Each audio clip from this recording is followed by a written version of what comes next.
Amadas irmãs e ouvintes, o livro Resiliência, a trajetória de Dom Yulan, um ministro do Evangelho, capítulo 6, título Laço de Platina, Amor Inoxidável.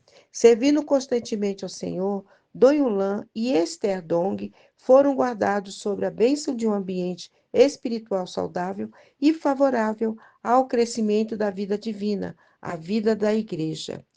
Amor à primeira vista, um exemplo nobre e capaz de tornar fáceis as ações difíceis.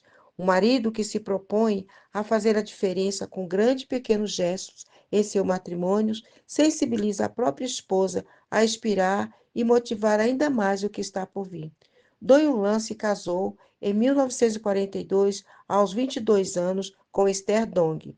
Antes, porém, do casamento, ele pavimentou caminhos para que sua união se concretizasse. Dom Yulan sentiu que estava aproximando o momento de se casar. Naquele tempo, possíveis matrimônios eram realizados por meio de uma apresentação formalizada entre os familiares. Fato é que foi amor à primeira vista.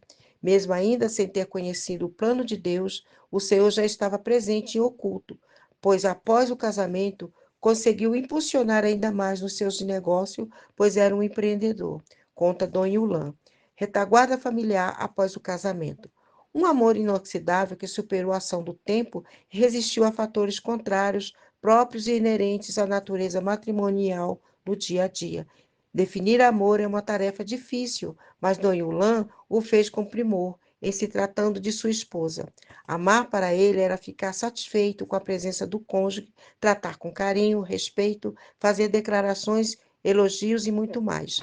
Quando se converteu ao Senhor, Dom Yulan tinha mais de 10 anos de casado. Com relação à posição de marido, ele compartilhou que a passagem de 1 Timóteo, capítulo 3, versículo 4 a 5, ajudou muito a conduzir sua família nos caminhos de Deus, sobre como governar a própria casa, a criação dos filhos. O presbítero, pai de família, precisa ter uma vida familiar normal.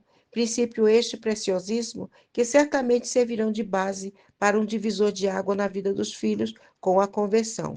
O casamento precisa ter a bênção de Deus para que ele mesmo tenha domínio no lar. Mais tarde, a partir do seu chamamento para a obra do Senhor, ele teve a retaguarda familiar. Não podemos ter um viver nas reuniões e outro em casa. A vida da igreja inclui a vida familiar.